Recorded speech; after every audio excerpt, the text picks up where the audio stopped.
లడ్డూ ప్రసాదం వివాదంపై BJP senior నేత సోము వీర్రాజు స్పందించారు. లడ్డూ ప్రసాదంలో నెయ్యి కల్తీ చేసిన వారిపై కఠిన చర్యలు తీసుకోవాలని సోము వీర్రాజు డిమాండ్ చేశారు. తక్కువ ధరకు విచ్చలవిడిగా లడ్డూలను అమ్మకాలు చేసి ప్రసాదాన్ని మాజీ సీఎం జగన్ అపవిత్రం చేశారని విమర్శించారు. ఈ వ్యవహారంపై ఆవేదన వ్యక్తం చేస్తున్న బీజేపీ సీనియర్ నేత సోము వీర్రాజుతో మా ప్రతినిధి Sriramamurthy face to face. Tirumala Tirupati Devasthanam ఒక వరప్రసాదంగా భావించే ప్రసాదాన్ని ఒక పవిత్రతను దెబ్బతీశారు గత ప్రభుత్వం అని చెప్పి దేశవ్యాప్తంగా ఈరోజు కలకలం రేపుతున్న పరిస్థితి. అయితే ఈ ప్రసాదంలో ప్రధానంగా కలుపుతున్న నెయ్యి విషయంలో పెద్ద చర్చ నడుస్తుంది. దీని మీద రాష్ట్ర ప్రభుత్వమే సీఎం చంద్రబాబు నాయుడు ఇందులో ఏం జరుగుతుందనేది బయటపెట్టారు. దీని మీద గత మాజీ ముఖ్యమంత్రి జగన్ కూడా నిన్న స్పందించారు. దీని మీద మనతో మాట్లాడడానికి బీజేపీ జాతీయ కార్యవర్గ సభ్యులు సీనియర్ బీజేపీ నేత సోము వీర్రాజు ఉన్నారు. సరే, ఎలా చూడాలి ఈ ఒక పవిత్ర దేవాలయాల్లో, చాలా ఆరాధ్యంగా భావించే హిందూ దేవాలయాల్లో ఇలాంటి ప్రసాదాలు ఒక అపవిత్రంగా చేస్తున్నారని చెప్పేసి వస్తున్న దీన్ని మీరు ఏ విధంగా భావిస్తారు?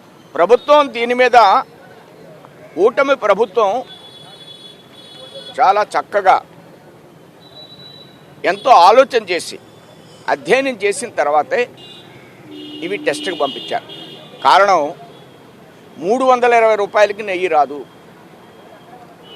దీనిలో పెద్ద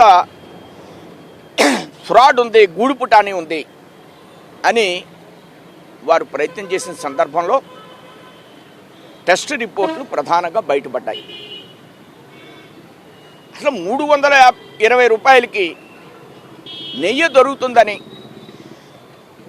5 సంవత్సరాలు పరిపాలించినటువంటి మాజీ ముఖ్యమంత్రి అర్థం పర్థం లేకుండా మాట్లాడేటువంటి వైఖరి ఏదైతే ఉందో, ఇంకా కూడా హిందూ మనోభావాలను కించపరిచే విధంగా, తన తప్పులని దాచిపెట్టే విధంగా గట్టి ప్రయత్నం చేయడం కోసం ప్రయత్నం చేస్తున్నారు. దీన్ని వెంటనే విడనాడాలి. హిందువులకి క్షమాపణ చెప్పాలి. ఆయన బేషరతుగా క్షమాపణ చెప్పాలి. 320 రూపాయలకి నెయ్యి ఎందుకు కొన్నారు? భారతీయ జనతా పార్టీ ప్రధానమైనటువంటి ప్రశ్న.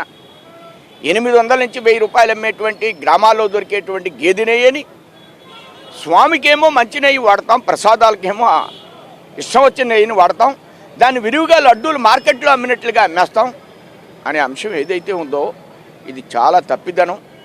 హిందూ మనోభావాలకు వ్యతిరేకంగా మాట్లాడేటువంటి తప్పిదనం.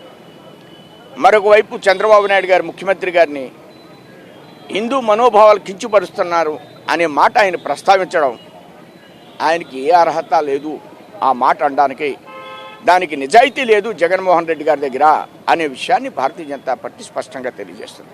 దీని మీద మీరు ఏం చేయాలంటున్నారు? ఎలా నెగ్గి తేల్చాలి? మొత్తం ఇప్పటివరకు జరిగిన గత 5 ఏళ్ళుగా జరిగింది. అలాగే ఇతర దేవాలయాలు కూడా, అన్నవరం కావచ్చు, మిగతా దేవాలయాలు కూడా ఈ ప్రసాదాలు ఉన్నాయి.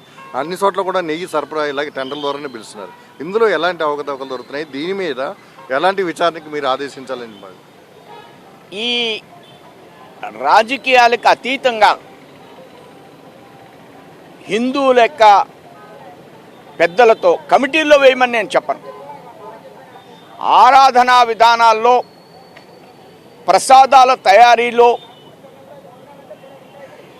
ప్రభుత్వం పెద్దలతో, హిందూ ధార్మిక పెద్దలతో తగిన సలహాలు తీసుకుని ఎక్కడా కూడా అన్నవరం కావచ్చు, దుర్గమ్మ గుడి కావచ్చు, శ్రీశైలం కావచ్చు, అలానే మల్లన్న గుడి కావచ్చు, విశాఖపట్నం, పెద్ద పెద్ద టెంపుల్స్ అన్ని జిల్లాల్లో కూడా ఉన్నాయి. అన్ని చోట్ల ప్రసాదాలు తయారు చేస్తున్నారు. అన్ని అంశాల్లో ప్రభుత్వం తగిన విధంగా దర్యాప్తు చేసి ఎక్కడ ఇలాంటి చర్యలు జరుగుతున్నా వారందరి మీద కఠిన చర్యలు తీసుకోవాలి, పెద్దల యొక్క సలహాలు తీసుకోవాలనేది భారతీయ జనతా పార్టీ యొక్క డిమాండ్. అంటే ఇప్పుడు సిబిఐ విచారణ చేయించాలంటారా దీని మీద?